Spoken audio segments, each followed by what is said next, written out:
Gaza Israel का अस्पताल पर हवाई हमला। अल अहली बैप्टिस्ट अस्पताल पर हुआ हवाई हमला। हमास का 500 लोगों की मौत का दावा।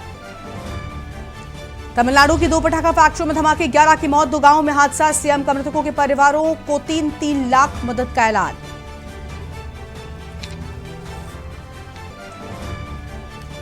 कैबिनेट और सीसीईए की अहम बैठक आज। पीएम आवास पर बैठक का आयोजन। कई प्रस्ताव में बन सकती है बात।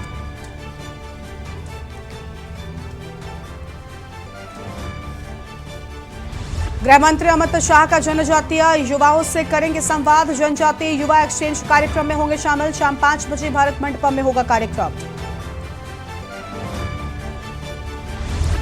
तेलंगाना में जनसभा को संबोधित करेंगे राहुल गांधी, प्रियंका गांधी। 5 बजे से 6 बजे तक विजय भेरी निकालेंगे यात्रा। 6 बजे रामानुजपुरम में विशाल जनसभा को करेंगे संबोधित। 2040 तक चंद्रमा पर इंसान भेजेगा भारत। प्रधानमंत्री मोदी ने कहा 2035 तक स्पेस स्टेशन बनाए। 2025 में गगनयान से इंसान को स्पेस में भेजें। आप देख रहे हैं के न्यूज, खबरों का सारथी। नमस्कार, लाइव न्यूज में आप सभी का स्वागत है। मैं हूं आपके साथ गरिमा वाजपेयी। अहम खबर से करते हैं बुलेटिन की शुरुआत। लखनऊ से बड़ी जानकारी आपको बता दें, जहां पर 21 अक्टूबर शौर्य संग्रहालय की रखी जाएगी आधारशिला। योगी 21 अक्टूबर को रखेंगे शौर्य संग्रहालय की आधारशिला। शहीद पथ पर पुलिस मुख्यालय के पास बनाया जाएगा। 23 करोड़ की लागत से नौसेना का शौर्य संग्रहालय बनेगा। आईएनएस गोमती नगर समेत नौसेना के रिटायर्ड युद्धपोत होंगे प्रदर्शित और नौसेना से संबंधित देश का पहला संग्रहालय होगा। इस समय आईएनएस गोमती मुंबई में है और शौर्य संग्रहालय का निर्माण शुरू होते ही लाया जाएगा लखनऊ। ये बड़ी जानकारी आपको हम बता रहे हैं। फिलहाल आपको बता दें कि इसके निर्माण को लेकर चीजें सामने आ रही है। नौसेना से संबंधित देश का ये पहला संग्रहालय होगा। यह हम जानकारी आपको हम बता दें। इस वक्त की आम खबर, इस समय आईएनएस गोमती मुंबई में है और इसे लखनऊ लाया जाएगा। देश का पहला शौर्य संग्रहालय होगा। शौर्य संग्रहालय का निर्माण शुरू होते ही इसे लखनऊ लाए जाने की बात सामने आई है। अहम जानकारी आपको हम बता रहे हैं। लखनऊ से 21 अक्टूबर को शौर्य संग्रहालय की रखी जाएगी आधारशिला। योगी 21 अक्टूबर को रखेंगे शौर्य संग्रहालय की आधारशिला। फिलहाल इस वक्त की बड़ी जानकारी आपको हम बता दें, शहीद पथ पर पुलिस मुख्यालय के पास ये बनाया जाएगा। तो यह अहम खबर आपको हम बता दें, जहां पर पुलिस मुख्यालय के पास ये बनाया जाएगा और ये देश का पहला संग्रहालय होगा। अहम खबर आपको हम बता रहे हैं। फिलहाल इस वक्त की बड़ी जानकारी आपको हम बता दें, जहां पर नौसेना से संबंधित होगा और देश का ये पहला शौर्य संग्रहालय होगा। इस समय आईएनएस गोमती मुंबई में है, लेकिन इसे निर्माण शुरू होते ही लखनऊ लाया जाएगा। तो यह अहम खबर आपको हम बता दें, शौर्य संग्रहालय का निर्माण शुरू किया जाएगा और इसकी आधारशिला रखेंगे मुख्यमंत्री योगी आदित्यनाथ। 21 अक्टूबर को रखेंगे शौर्य संग्रहालय की आधारशिला।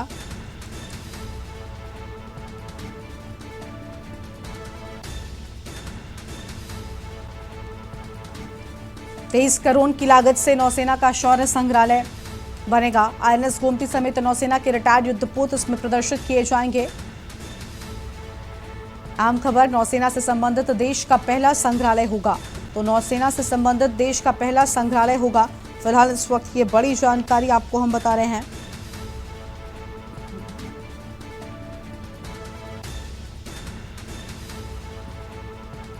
तो यह अहम खबर आपको हम बता दें, जहां पर 21 अक्टूबर को शौर्य संग्रहालय की आधारशिला रखी जाएगी।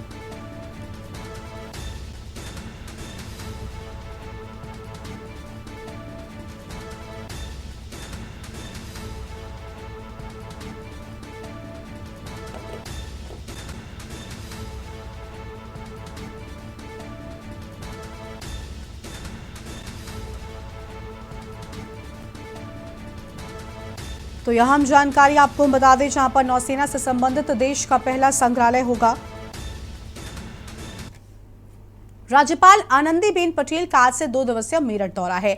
चौधरी चरण सिंह विश्वविद्यालय में आयोजित दीक्षांत समारोह में शामिल होंगी और 10:25 पर पहुंचने की बात सामने आई थी, यानी पहुंच जाने की बात सामने आई है और आपको बता दें कि राज्यपाल के दौरे के चलते विश्वविद्यालय परिसर में पुलिस फोर्स की तैनाती है। ये तस्वीरें भी आपको हम दिखा रहे हैं, उस दौरान की तस्वीरें हैं जब राज्यपाल आनंदीबेन पटेल यहां पर पहुंची और अब से थोड़ी ही देर पहले वो पहुंच चुकी हैं। राज्यपाल के दौरे के चलते विश्वविद्यालय परिसर में सुरक्षा बढ़ा दी गई है और प्रेक्षक परिसर में अलग अलग भवनों का शिलान्यास करेंगी और सामुदायिक रेडियो का उद्घाटन करेंगी राज्यपाल आनंदीबेन पटेल। यह अहम खबर आपको हम बता रहे हैं और लगभग 2 घंटे मेरठ में रहेंगी राज्यपाल आनंदीबेन पटेल। यह अहम जानकारी आपको हम बता दें। फिलहाल इस वक्त की बड़ी खबर आपको हम बता रहे हैं। अगली खबर लखनऊ से है, जहां पर करोड़ों की इंटर्नशिप डकार गए निजी मेडिकल कॉलेज। चिकित्सा शिक्षा विभाग की आंतरिक जांच रिपोर्ट में ये बड़ा खुलासा हुआ है। तो जांच रिपोर्ट में हुआ यह बड़ा खुलासा और खुलासे के बाद निजी कॉलेजों को जारी करेगा नोटिस चिकित्सा शिक्षा एवं प्रशिक्षण। अहम खबर आपको हम बता रहे हैं। महानिदेशालय देगा नोटिस। प्रदेश के 31 निजी मेडिकल कॉलेज में 4900 सीटें हैं। ये अहम खबर आपको हम बता रहे हैं, जहां पर 4900 सीटें होने की बात सामने आई है।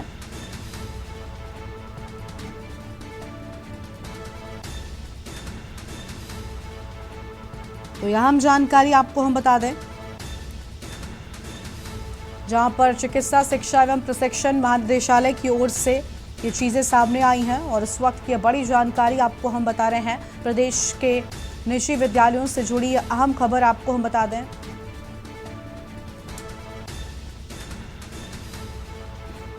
चिकित्सा शिक्षा विभाग की आंतरिक जांच रिपोर्ट में खुलासे की बात सामने आई।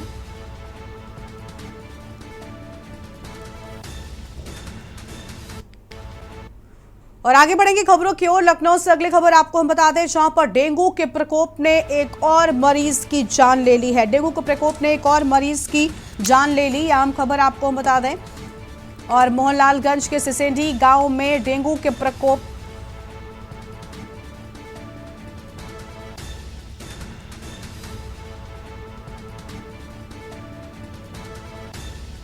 डेंगू की पुष्टि प्लेटलेट कम होने के बाद हुए थे भर्ती। यह हम खबर आपको हम बता रहे हैं। फिलहाल इस वक्त की बड़ी जानकारी आपको हम बता दें।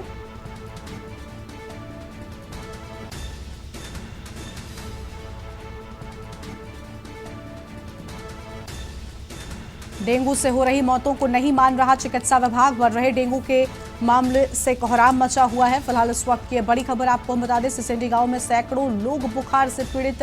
सीएमओ मनोज अग्रवाल की सारी व्यवस्थाएं फेल नजर आ रही हैं। और आगे बढ़ेंगे खबरों की ओर। अगली खबर का रुख कर लेते हैं। लखनऊ से बड़ी जानकारी आपको हम बताते हैं। मुख्य पर्यावरण अधिकारी पर भ्रष्टाचार के 70 मामले। हाईकोर्ट ने सभी मामलों में एक साथ जांच के निर्देश दे दिए हैं। और यह आम खबर आपको हम बता दें। विवेक राय की मुश्किलें बढ़ी हुई नजर आ रही हैं। आगरा की फर्म को एनओसी देने के मामले में निलंबित विवेक राय।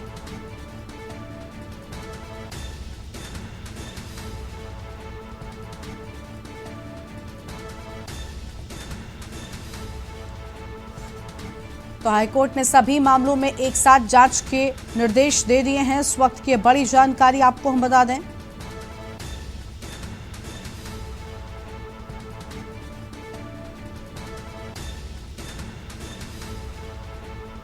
तो यह हम खबर आपको हम बता दें, जहां पर 22 केस में अवैध रूप से एनओसी देने व करोड़ों की रिश्वत लेने का आरोप। लखनऊ से खबर आपको हम बता रहे हैं। और आगे बढ़ेंगे खबरों की ओर। अगली खबर है कोरबा से, जहां पर चेकिंग के दौरान पुलिस को मिली बड़ी सफलता। वाहन चेकिंग के दौरान मिले 5 लाख रुपए और बिलासपुर से आ रही कार से रकम हुई बरामद। कटघोरा पुलिस को रचकम्मा टोल नाका का मामला। चुनाव के मद्देनजर पुलिस अधीक्षक के निर्देश जारी कर दिए गए हैं। ये बड़ी जानकारी आपको हम बता रहे हैं। इस वक्त की आम खबर, जहां पर बिलासपुर से आ रही कार से रकम बरामद की गई है।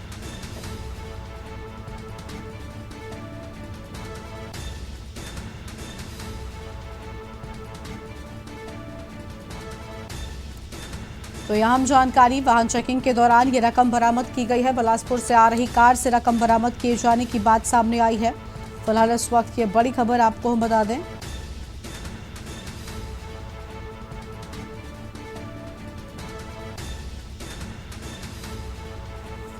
चुनाव के मद्देनजर पुलिस अधीक्षक की ओर से ये जानकारी और लगातार चेकिंग हो रही थी, जिसमें ये बड़ी सफलता पुलिस को मिली है।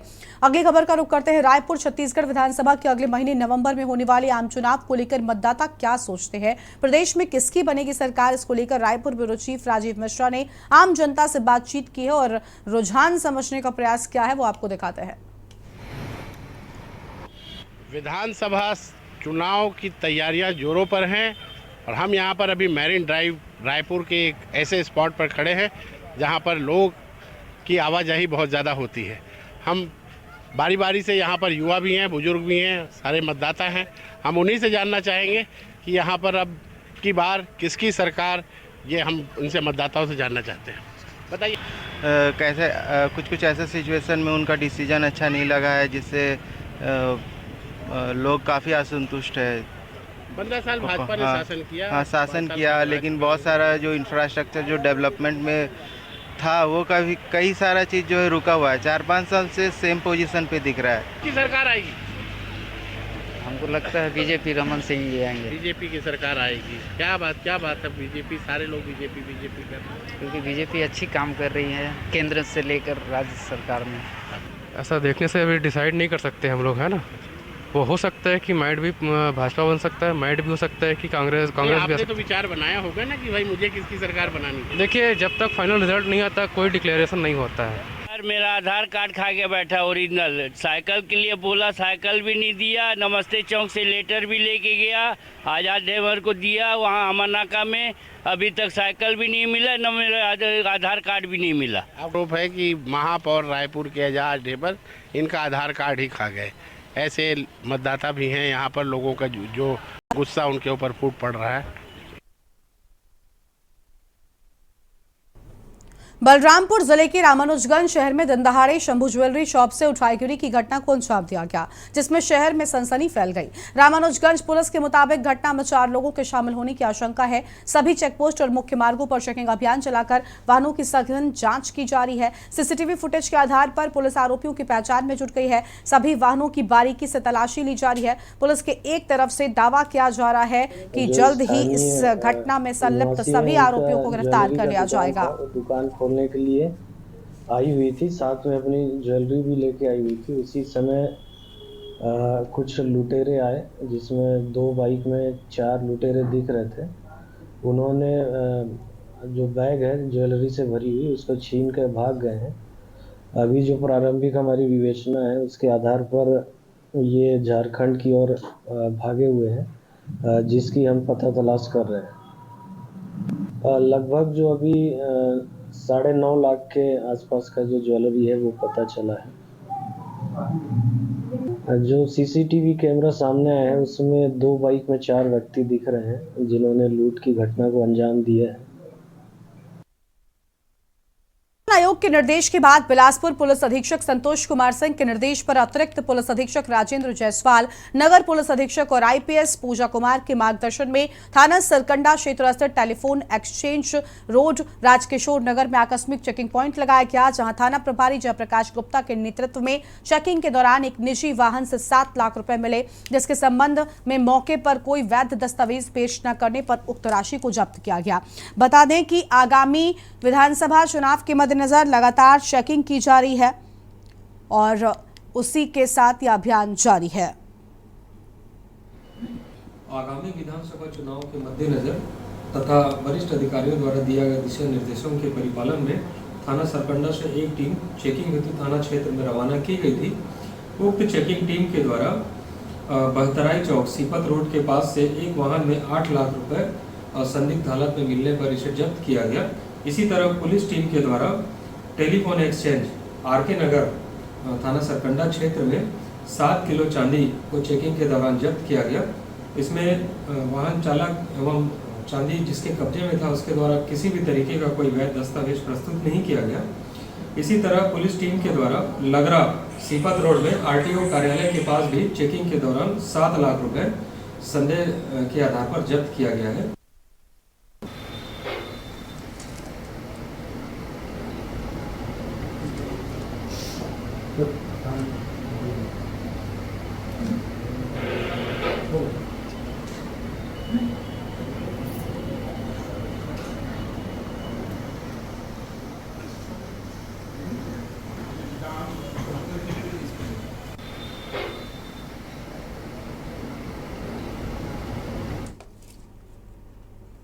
आगे बढ़ेंगे खबरों की ओर। पखांजर विधानसभा चुनाव का शंखनाद होते ही सभी राजनीतिक दलों ने अपना जोर लगाना शुरू कर दिया है, जिसमें एक ओर आम आदमी पार्टी के संतराम सलाब ने अपनी बात रखते हुए कहा कि चुनाव मुद्दों में होगा और दिल्ली पंजाब को मॉडल बताते हुए चुनाव लड़ना चाहती है। वहीं अगर बात की जाए भाजपा की, तो भाजपा प्रत्याशी का आगमन पखांजर में हुआ और हजारों की संख्या में सैकड़ों गलियों के साथ भाजपाइयों ने अपने प्रत्याशियों के साथ पूरे शहर में रैली निकालकर मीडिया से बात करते हुए कहा कि विकास के नाम पर जनता को कांग्रेस ने ठगा है और इस बार पूरे क्षेत्र की जनता ये बात जान गई है कि दावा करते हुए कहा कि इस बार जीत कर सरकार बनाएंगे।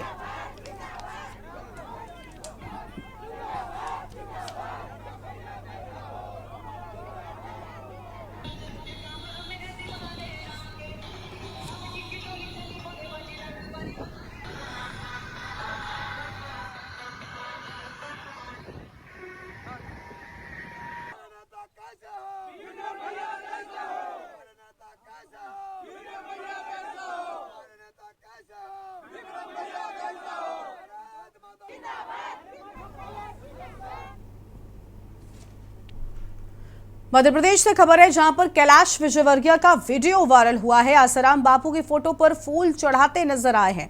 नरसिंह वाटिका में आयोजित कार्यक्रम में पहुंचे थे कैलाश विजयवर्गीय और इस कार्यक्रम में आसाराम की फोटो पर फूल चढ़ाते नजर आए, जिसके बाद घमासान मच गया है। फोटो पर फूल चढ़ाते नजर आए कैलाश विजयवर्गीय और नरसिंह वाटिका में आयोजित कार्यक्रम में पहुंचे थे कैलाश विजयवर्गीय। फिलहाल ये बड़ी जानकारी आपको हम बता रहे हैं। कार्यक्रम का वीडियो वायरल, एमपी में मचा घमासान।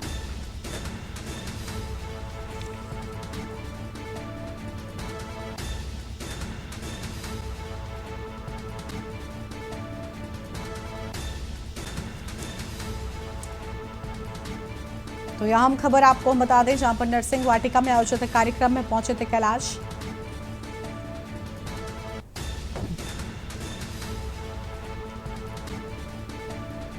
मध्य प्रदेश से खबर, जहां कैलाश विजयवर्गीय का वीडियो वायरल हुआ है। आसाराम बापू की फोटो पर फूल चढ़ाते नजर आए। फिलहाल इस वक्त की आम खबर आपको हम बता रहे हैं। और नरसिंह वाटिका में आयोजित कार्यक्रम में पहुंचे थे कैलाश विजयवर्गीय और इसके बाद अब घमासान मचा हुआ है। कार्यक्रम का वीडियो वायरल होने के बाद घमासान मचा। फिलहाल ये आम खबर आपको हम बता दें। मध्य प्रदेश से खबर है, जहां कैलाश विजयवर्गीय एक फोटो पर, आसाराम बापू की फोटो थी जिस पर फूल चढ़ाते नजर आए, जिसके बाद घमासान मच गया। नरसिंह वाटिका में आयोजित कार्यक्रम में पहुंचे थे कैलाश। आम जानकारी आपको हम बता रहे हैं। कार्यक्रम का वीडियो वायरल हुआ।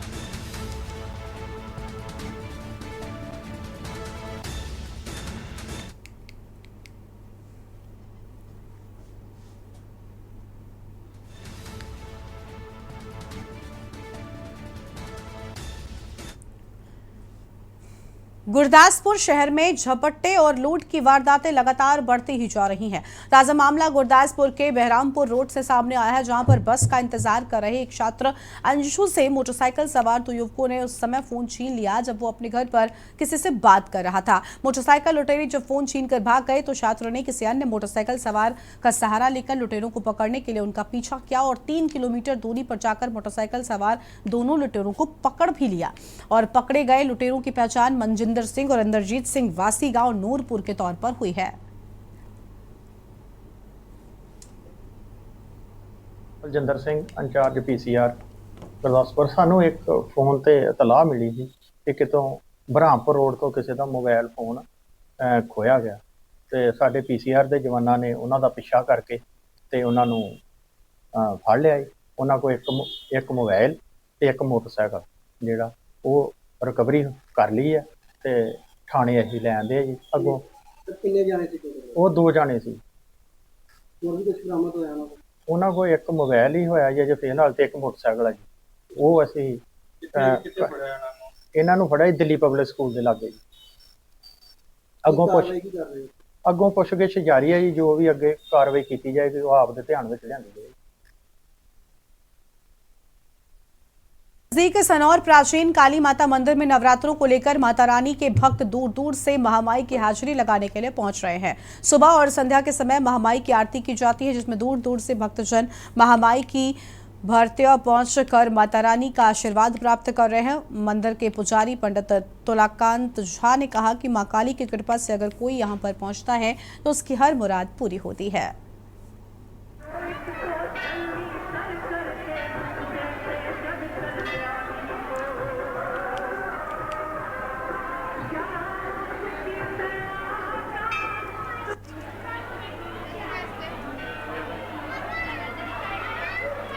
काली जय माता दी, जय माता दी। इस बार का नवरात्रा बहुत ही फलदायक है।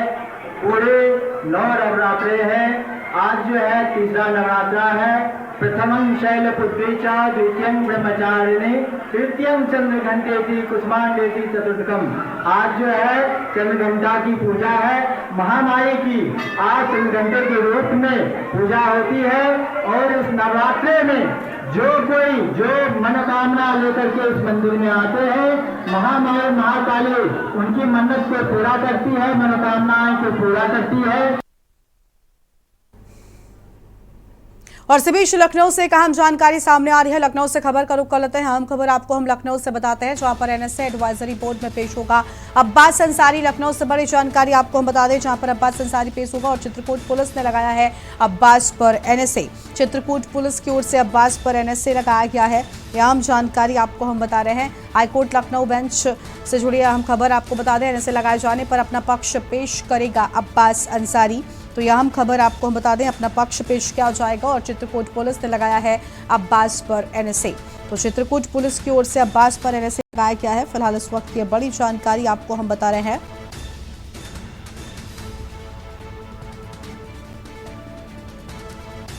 एनएसए लगाए जाने को लेकर अहम बातें। एसपी चित्रकूट पुलिस भी कार्रवाई में रहेगी मौजूद। यह हम खबर आपको हम बता रहे हैं। लखनऊ से खबर, एनएसए एडवाइजरी बोर्ड में पेश होगा अब्बास अंसारी। तो एनएसए एडवाइजरी बोर्ड में अब्बास अंसारी पेश होगा। फिलहाल इस वक्त की बड़ी जानकारी आपको हम बता रहे हैं। तो यह हम खबर आपको बता दें, जहां पर लखनऊ बेंच में 3:30 बजे के बाद बोर्ड में होगी पेशी।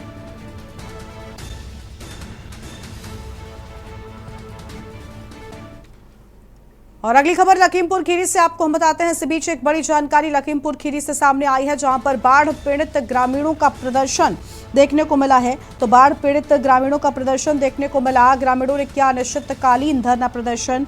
आम खबर आपको हम बता दें, ग्रामीणों की ओर से अनिश्चितकालीन धरना प्रदर्शन किया गया है। मांगे न पूरी होने पर आत्महत्या करने की चेतावनी भी दे दी गई है।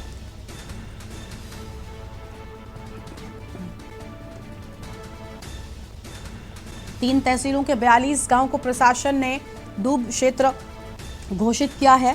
आम जानकारी आपको हम बता रहे हैं। इस वक्त की बड़ी जानकारी, ग्रामीणों की कई एकड़ जमीन को लेकर ये बातें सामने आई हैं और 42 गांव के ग्रामीणों ने सरकार और प्रशासन के खिलाफ मोर्चा खोला हुआ है। तो सरकार और प्रशासन के खिलाफ मोर्चा खोला। सिंधिया फार्म, शारदा नदी की तलहटी पर भी बाढ़ और ग्रामीणों के कई एकड़ फसल व घर शारदा नदी में समा गए, जिसके चलते अब ग्रामीणों ने यहां पर प्रदर्शन किया है। 42 गांव के ग्रामीणों ने सरकार और प्रशासन के खिलाफ मोर्चा खोला हुआ है। तो सरकार और प्रशासन के खिलाफ मोर्चा खोला और सिंधिया फार्म में भी पानी की बात। अपनी मांगों पर अड़े हैं 42 गांवों के ग्रामीण। तो 42 गांवों के ग्रामीण अपनी मांगों पर अड़े हुए हैं। लखीमपुर खीरी से खबर आपको हम बता रहे हैं, जहां पर बाढ़ पीड़ित धरने पर बैठे और ग्रामीणों ने किया अनिश्चितकालीन धरना प्रदर्शन। तो ग्रामीणों की ओर से अनिश्चितकालीन धरना प्रदर्शन किया गया है। फिलहाल ये बड़ी खबर आपको हम बता दें, लखीमपुर से खबर है, जहां पर शारदा नदी में डूबकर आत्महत्या करने की चेतावनी भी इन ग्रामीणों की ओर से दे दी गई है।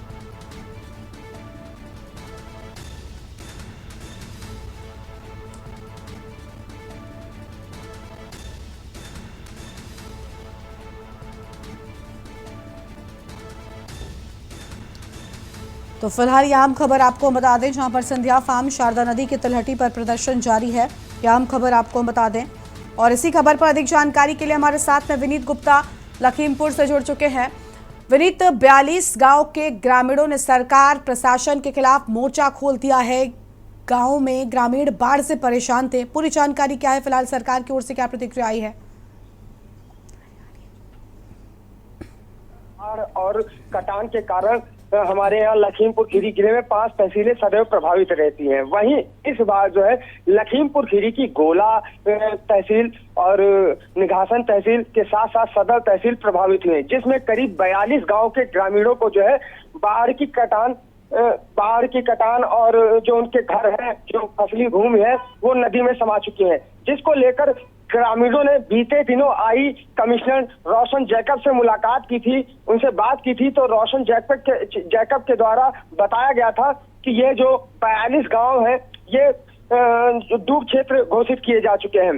ग्रामीणों की मांग है, लगातार वो मांग भी कर रहे हैं कि अगर डूब क्षेत्र घोषित किए गए हैं तो शारदा नदी में कहीं ना कहीं ठोकरें बनाकर नदी का रुख मोड़ा जा सकता है, लेकिन अभी तक प्रशासन की तरफ से कोई ऐसी कार्रवाई नहीं की गई है। बिल्कुल। और दूसरी ओर देखिए विनीत, यहाँ पर बाढ़ ने लोगों का जीना दुश्वार कर रखा था। पहले ही लोगों की फसल बर्बाद हो गई, लोगों के घर नदियों में समा गए। अब ये लोग आखिर कहाँ जाएं? सरकार से मदद की बात कर रहे हैं और सरकार की ओर से कुछ ऐसा नहीं किया जा रहा है। ऐसे में ग्रामीणों ने क्या चेतावनी दी है सरकार को, प्रशासन को? ग्रामीणों का साफ तौर पे कहना है, यदि उनकी मांगे ना मानी गई तो वो सीधे तौर पे उनका साफ तौर पे कहना है कि वो पास में ही, चूंकि नदी की तलहटी पे ये धरना प्रदर्शन चल रहा है, वो सीधा जो है शारदा नदी में जो है खुद को जो है आत्महत्या कर लेंगे, बच्चों समेत। ठीक है, बहुत शुक्रिया विनीत आपका हमारे साथ जुड़ने के लिए, आम जानकारी हमारे दर्शकों तक पहुंचाने के लिए। तो यह हम खबर आपको हम बता दें, जहां पर आपको बता दें कि शारदा नदी में डूबकर आत्महत्या करने की चेतावनी ग्रामीणों की ओर से दे दी गई है। 49 गांवों के ग्रामीण यहां पर लगातार बैठे हुए। 3 तहसीलों के 42 गांवों को प्रशासन ने डूब घोषित किया था, लेकिन अब ये अपनी मांगों को लेकर धरने पर बैठ गए हैं। ग्रामीणों के कई एकड़ फसल व घर शारदा नदी में समा गया।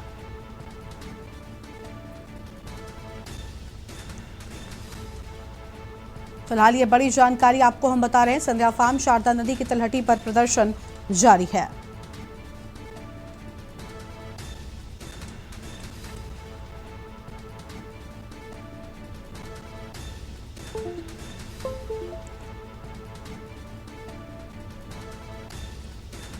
संध्या फार्म शारदा नदी के तलहटी पर प्रदर्शन जारी। यहाँ हम खबर आपको हम बता दें, अपनी मांगों पर अड़े हैं 42 गांव के ग्रामीण। तो अपनी मांगों पर 42 गांव के ग्रामीण अड़े हुए हैं। लखीमपुर खीरी से खबर, बाढ़ पीड़ित ग्रामीणों का प्रदर्शन देखने को मिला है। तो बाढ़ पीड़ित ग्रामीणों का प्रदर्शन देखने को मिला।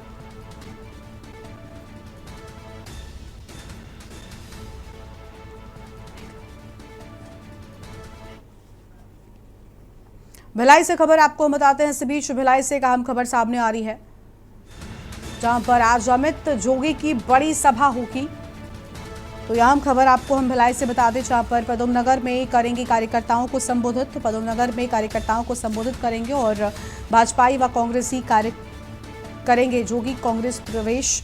यह हम जानकारी आपको बता दें, अमित जोगी के भिलाई आगमन पर कार्यकर्ताओं में उत्साह नजर आ रहा है। तो भिलाई आगमन पर कार्यकर्ताओं में उत्साह है और भाजपाई व कांग्रेसी जो कि कांग्रेस प्रवेश करेंगे। यह आम जानकारी आपको हम बता रहे हैं। फिलहाल इस वक्त ये बड़ी खबर आपको हम बता दें।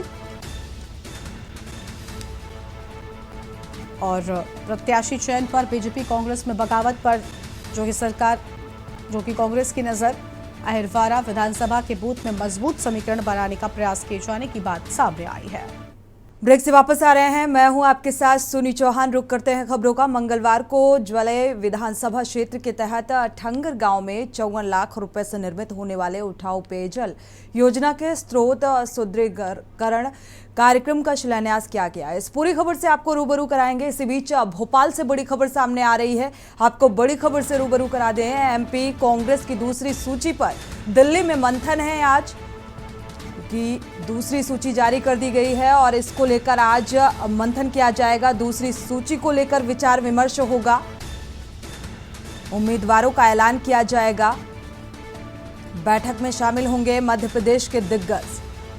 तो कई दिग्गज नेता इस बैठक में शिरकत करेंगे, बैठक में शामिल होंगे और इसके बाद रणनीति तैयार की जाएगी। राहुल गांधी, मल्लिकार्जुन खड़गे, केसी वेणुगोपाल भी इस बैठक का हिस्सा हो सकते हैं। बैठक के बाद कांग्रेस की दूसरी लिस्ट आने की संभावनाएं तेज हैं।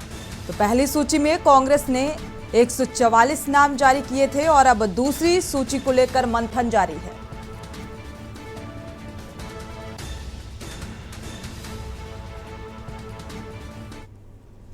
और इसी बीच अगली खबर भी भोपाल से आपको बता दें, भोपाल से अहम खबर सामने आ रही है। मध्य प्रदेश में 12,000 केंद्रों में बीजेपी का शक्ति सम्मेलन आयोजित किया गया है। हर बूथ पर 51% वोट हासिल करने की रणनीति बनाई जाएगी और इसी रणनीति के तहत रणनीति और माइक्रो मैनेजमेंट बनाया जाएगा। अमित शाह के फॉर्मूले पर शक्ति सम्मेलन का आयोजन किया गया है। अमित शाह के फॉर्मूले को अपनाकर इस सम्मेलन का आयोजन किया जा रहा है और बूथ विजय का जो माइक्रो मैनेजमेंट प्लान तैयार किया जाएगा। तो बीजेपी प्रदेश पदाधिकारियों को ये जिम्मेदारी सौंपी गई है, दी जाएगी और हर बूथ पर पार्टी नेतृत्व की उपस्थिति में प्रतिज्ञा। तो भोपाल से ये अहम खबर सामने आ रही है। मध्य प्रदेश में 12,000 केंद्रों पर बीजेपी ये सम्मेलन का आयोजन करेगी और 51% वोट हासिल करने की रणनीति है। सुनील मालवीय संवाददाता इसी खबर पर जुड़े हुए हैं ज्यादा जानकारी के साथ। सुनील, जाहिर सी बात है जिस तरीके से जब से चुनाव की तारीखों का ऐलान हो चुका है उसके बाद से चाहे बीजेपी हो कांग्रेस हो लगातार एक रणनीति के तहत काम कर रही है। ये सम्मेलन, ये फॉर्मूला क्या लगता है कितना कारगर सिद्ध होने वाला है? जी बिल्कुल, देखिए निश्चित तौर से मध्य प्रदेश में चुनाव की तारीखों का ऐलान हो चुका है और चाहे आम आदमी पार्टी हो, चाहे भारतीय जनता पार्टी हो, चाहे कांग्रेस पार्टी हो, चाहे समाजवादी पार्टी हो, चाहे बसपा पार्टी हो, जो पार्टी है, जो अन्य दल है, सभी ने अपनी अपनी कमर कस ली है। तो कहीं देखा जाए बीजेपी भी इसमें कम नहीं है। बीजेपी ने भी अपना जो एक प्लान, मास्टर प्लान तैयार किया है, क्योंकि मध्य प्रदेश के जो 12,000 केंद्र है भाजपा के शक्ति सम्मेलन उन्होंने शुरू कर दिए हैं। हर बूथ पर 51% वोट हासिल करने की रणनीति तैयार की जा रही है। तो कहीं ना कहीं ये जो फार्मूला इसको देखा जा रहा है, जो अमित शाह ने जो फॉर्मूला बताए थे, अमित शाह के फॉर्मूले पर ये शक्ति सम्मेलन का जो माइक्रो मैनेजमेंट प्लान तैयार किया जा रहा, तो कहीं ना कहीं इसको जो चुनाव की अहम दृष्टिकोण से देखा जा रहा है। वहीं कांग्रेस भी पीछे नहीं है, कांग्रेस भी लगातार जनसंपर्क कर रही है। लगातार कांग्रेस ने भी अपना वचन पत्र जारी कर दिया है। वचन पत्र को लेकर कांग्रेस में महिला है उनके लिए भी जो किसान कर्ज माफी है वो भी उसमें वचन पत्र में जारी किया गया है। और जिसके बाद जो 5वीं से 8वीं तक के बच्चों को 500 रुपए दिए जाएंगे, 8वीं से 10वीं तक के बच्चों को 1000 रुपए दिए जाएंगे, 10वीं से 12वीं के बच्चों को। सुनील, देखा जाए तो इस फॉर्मूले को अगर धरातल पर उतारने की बात की जाए, ये एक अहम जिम्मेदारी होगी और इस जिम्मेदारी को किस तरीके से कैटेगराइज किया जाएगा, पदाधिकारियों को ये जिम्मेदारी जो है वो सौंपी जाएगी, इसको लेकर क्या कुछ तैयारी? बिल्कुल, देखिए मध्य प्रदेश के हर बूथ पर तैयारी कर ली गई है और बीजेपी की ओर से एक आदेश जारी कर दिया गया है। इन लोगों को बता दिया गया है कि जो एक भी जो बूथ है उस पर अपने को जो भी प्रत्येक जो बूथ रहेंगे मध्य प्रदेश में, उस बूथ पर अपने को बीजेपी ने कहा है अपने कार्यकर्ताओं को 51% वोट हासिल करना है और कहीं ना कहीं इसकी वो रणनीति पर लगे हुए हैं। जी शुक्रिया इस तमाम जानकारी को साझा करने के लिए। तो हर बूथ पर पार्टी नेतृत्व की प्रतिज्ञा के साथ ही और इस रणनीति के साथ ही इस शक्ति सम्मेलन के जरिए 51% जो वोट है उनको समेटने की, हासिल करने की एक रणनीति बनाई गई है और इसी के तहत अब बीजेपी काम करेगी।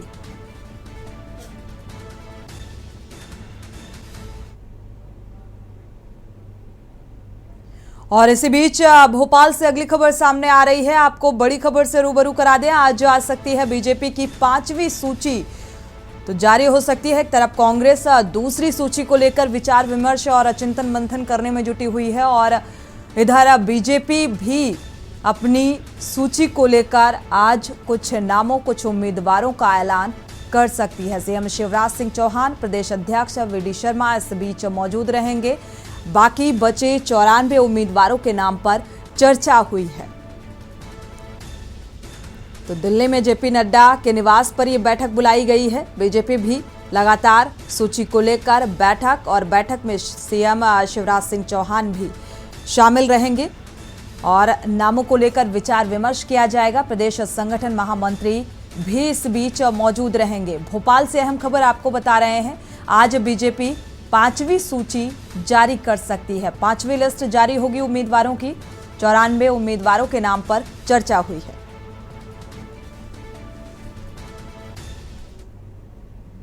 तो चुनावी माहौल के बीच जो चुनावी पारा है, राजनीति पारा है, वो चढ़ा हुआ नजर आ रहा है। भोपाल से अगली खबर आपको आप बता दें, बड़ी और अहम खबर सामने आ रही है केदारनाथ शुक्ला ने बीजेपी के खिलाफ ताल ठोकी है। तो बीजेपी उम्मीदवार के लिए मुसीबत बनेंगे अब शुक्ला और चुनौती बढ़ती हुई नजर आ रही है। सीधे से बीजेपी विधायक केदारनाथ अब लड़ेंगे, चुनावी मैदान में होंगे। ग्राम बम्हनी में न्याय यात्रा के समापन पर चुनाव लड़ने की घोषणा की गई है। तो न्याय यात्रा पर, वोट यात्रा पर ये केदारनाथ शुक्ला निकलेंगे। बीजेपी ने सीधी विधायक केदारनाथ शुक्ला की टिकट काटी। तो सांसद रीति पाठक को उम्मीदवार बनाया गया है। बीजेपी प्रत्याशी रीति पाठक का अब रोड़ा बनेंगे केदारनाथ शुक्ला।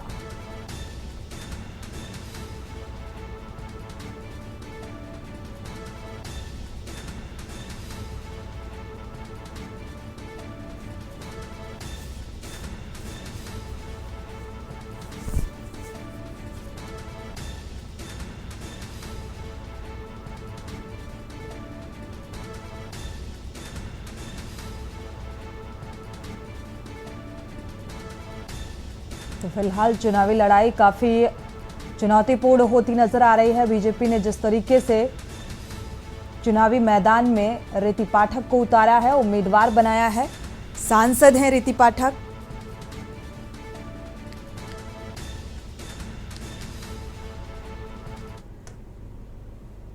बढ़ते आगे, रुक करते हैं अगली खबर का। गुरदासपुर पुलिस ने एक चोर को मोटरसाइकिल चोरी करते हुए पकड़ा है। चोर मोटरसाइकिल चोरी कर रहा था और इस बारे में जानकारी देते हुए पुलिस अधिकारी ने कहा कि क्या हमें गुरदासपुर से फोन आया था, क्या बेराहमपुर रोड पर कोई युवक चोरी कर रहा था। उन्होंने कहा कि लोगों ने स्प्लेंडर चोरी करते हुए फिलहाल चोर को पकड़ लिया है। उन्होंने कहा कि अब हम लोग मौके पर पहुंचे हैं और पुलिस घटनास्थल पर पहुंची। हालांकि इस पूरे मामले की तफ्तीश में जुटी हुई है, कार्रवाई करती हुई नजर आ रही है।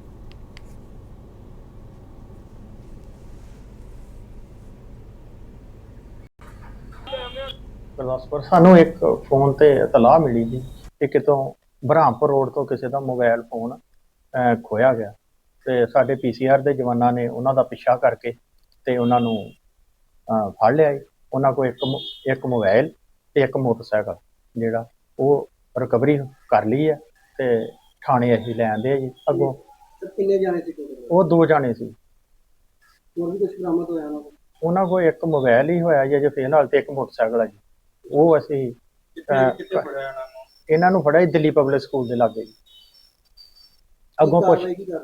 ਅੱਗੋਂ ਪੁੱਛਗਿੱਛ ਜਾਰੀ ਹੈ ਜੀ। ਜੋ ਵੀ ਅੱਗੇ ਕਾਰਵਾਈ ਕੀਤੀ ਜਾਏਗੀ ਉਹ ਆਪ ਦੇ ਧਿਆਨ ਵਿੱਚ ਲਿਆਂਦੀ ਜਾਏਗੀ। रुक करते हैं बागपत का। बिनौली थाना क्षेत्र के माजरा गांव से मजदूरी करके घर लौट रहे एक युवक के साथ लूट की वारदात हुई है और वारदात का जो अंजाम 3 बाइक सवार नकाबपोशों ने दिया। लूट का विरोध करने पर बदमाशों ने मजदूर को चाकू मार दी और घायल कर दिया। लूट की सूचना पर पुलिस ने अज्ञात बदमाशों के खिलाफ मामला दर्ज कर तलाश शुरू कर दी है। लूट की वारदात के बाद ग्रामीणों में दहशत का माहौल देखने को मिल रहा है।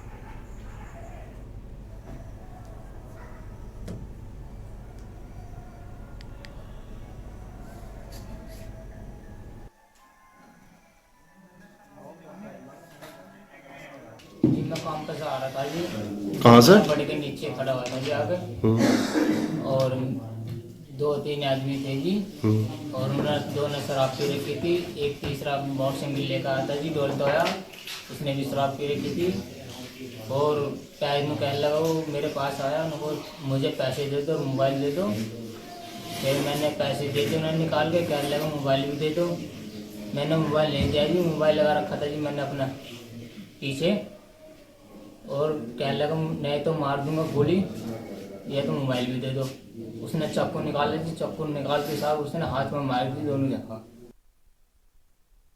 बढ़ते आगे, रुक करते हैं अगली खबर का। कुरुक्षेत्र से अगली खबर पिपली अनाज मंडी में राइस एक्सपोर्टर की हड़ताल सामने आई है। राइस एक्सपोर्ट करने वाले हड़ताल पर हैं और किसान इससे बेहद परेशान हैं। आड़ती और किसान भुगत रहे हैं इस हड़ताल का खामियाजा। धान की खरीद और धान के उठान को लेकर परेशानियां बढ़ती हुई नजर आ रही हैं। पिपली अनाज मंडी में राइस चावल एक्सपोर्ट करने वाले हड़ताल पर हैं। तो राइस एक्सपोर्टर की सरकार के साथ एक खींचतान है मांगों को लेकर और लगातार ये खींचतान बरकरार है। अच्छे काम करा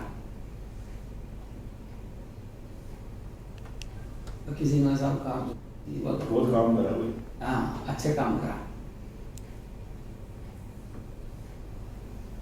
धान के बारे में जो पिपली अनाज मंडी के बारे में आपको बताना चाहूँगा। जैसे पिपली अनाज मंडी में 2-3 दिन से सरकार के साथ और जो हमारे ऑल इंडिया के हरियाणा के जितने भी एक्सपोर्टर हैं उनके साथ जो इनकी पिछले 20-25 दिन पहले कोई बात हुई थी $800 के आसपास की, भाई इसके उसमें चावल बिकेगा, और अब सरकार ने वो $1200 कर दिया। इस विषय में ये भी सेलर वाले भी परेशान हैं और आड़ती भी परेशान है। और आड़ती इसलिए परेशान है कि जिम्मेदार जब फसल लेके मंडी में आता है, पहले उसकी जीरी वो 3100-3200 से लेके 3600 तक बिकती थी, अब वही माल $250 से लेके $2700 से लेके अंडर 3100 के आसपास रह गया। इससे जिम्मेदार भी परेशान है और आड़ती भी परेशान है। लेकिन कहीं ना कहीं एक एक्सपोर्टर जो इस बात पे अड़े हुए हैं, भी सरकार ने हमारी बात मान लेनी चाहिए।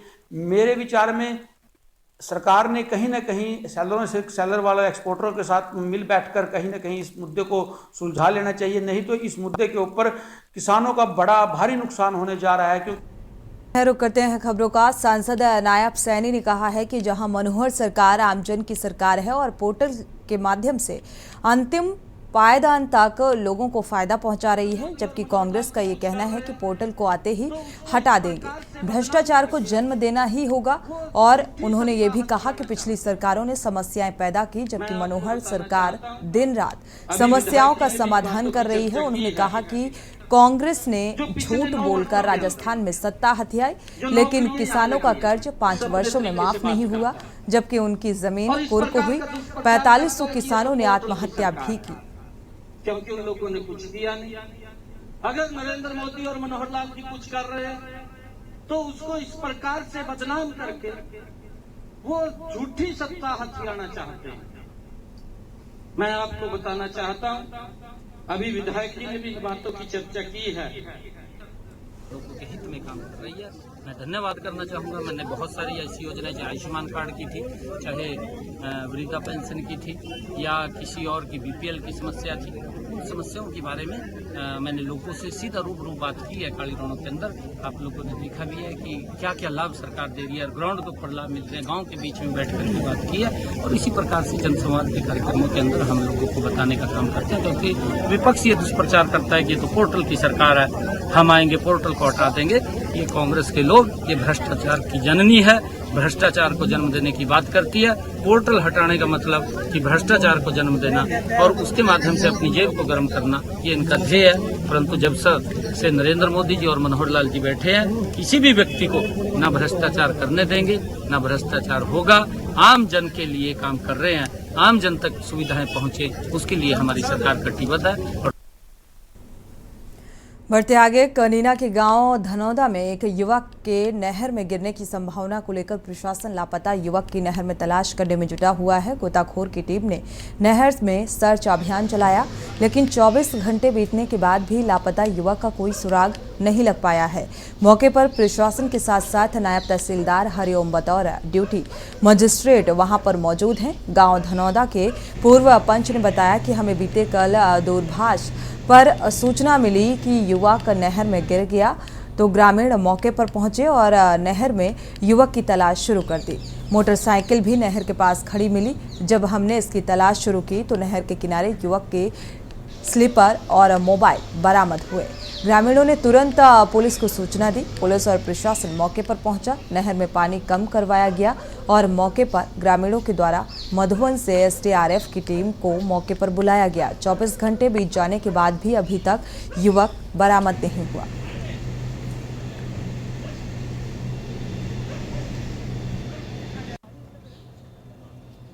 एक दुखद घटना जो हमारे कुंदा गांव में घटी है और कल ये 2 बजे का वाक़ा है। सत्येंद्र लड़का है, उसने CDS का टेस्ट पास करके और अब उसने 2 तारीख की ज्वाइनिंग थी उसकी एज ए कौन सी पोस्ट पे था, ये लेफ्टिनेंट पोस्ट पे CDS की। इसने CDS का टेस्ट क्वालिफाई किया था जो 2 साल का था, आफ्टर ग्रेजुएशन होता है, और वो पास करके इन्होंने लेफ्टिनेंट की पोस्ट ज्वाइन करनी थी 2 नवंबर को। लेकिन ये अनफॉर्चुनेट कैसे क्या वो नहाने गए हैं या क्या हुआ है ये नहीं पता। रुख करते हैं अगली खबर का। उपायुक्त अंजनायुल दोडे की अध्यक्षता में दुर्गा पूजा के दौरान विधि व्यवस्था के संधारण हेतु इंडोर स्टेडियम में मंगलवार को जिला स्तरीय शांति समिति की बैठक आयोजित की गई। बैठक में जिला के जो वरिष्ठ पदाधिकारी हैं, जिले भर से प्रशासनिक और पुलिस आला अधिकारी, पूजा समिति के सदस्य इस बीच मौजूद रहे। वहां मौजूद पूजा कमेटी के पदाधिकारियों से उपायुक्त ने पूजा के दौरान हो रही समस्याओं की जानकारी भी साझा की, साथ ही समस्या के निदान करने का भरोसा भी दिलाया। उपायुक्त ने सभी से दुर्गा पूजा को शांतिपूर्ण माहौल में संपन्न कराने में सहयोग की अपील की है। जिला स्तरीय शांति समिति का आज बैठक की है, जिसमें डीसी सर और हम लोग सब साथ में रहे और पूजा कमेटी के लोग हैं।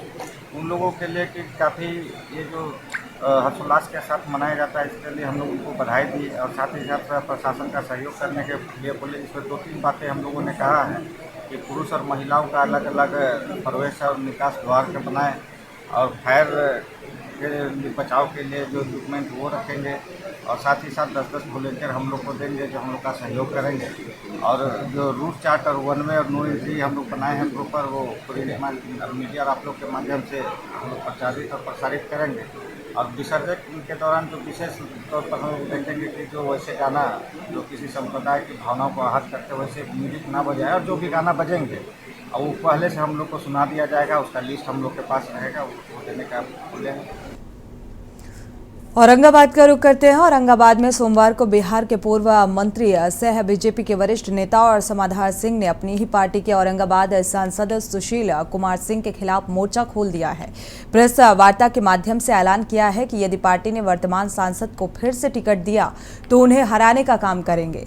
पूर्व मंत्री ने उत्तर कोयल नहर परियोजना के अधूरे कार्यों को पूरा कराने के प्रस्ताव में गड़बड़ी के लिए बिहार सरकार और औरंगाबाद के सांसद को दोषी ठहराया है। सांसद ने राज्य सरकार के प्रस्ताव की अनदेखी कर प्रधानमंत्री नरेंद्र मोदी को कटघरे में खड़ा कराने का काम किया है। प्रधानमंत्री को बदनाम करना चाहते हैं ताकि बीजेपी से टिकट कटने पर आरजेडी से टिकट ले सके। एक मोटा किताब लेके आए थे, आपको पूछना चाहिए था कि इस किताब के कितना पन्ना को आप पढ़ पाए हैं। आप तकनीकी ज्ञान का इतना भंडार आप में है कि टेक्निकल सेल को भी आप ही देख लेते हैं। हम सबको पता है कि अगर जितना पानी आएगा उसको बहुत बड़ा क्षेत्र में अगर समाहित कीजिएगा तो पानी का फोर्स आगे नहीं बढ़ेगा। टेक्निकल रूप से इंजीनियर के द्वारा तकनीकी रूप से इंजीनियरों ने एक प्लान तैयार किया कि जो वहाँ से ड्रैंक डिस्चार्ज होगा मोहम्मद कुटकू डैम से, उसको इस रूप में प्रयास करना कि उसका फोर्स ज़्यादा होगा ताकि हम पानी को टेल तक पहुँचा सकें।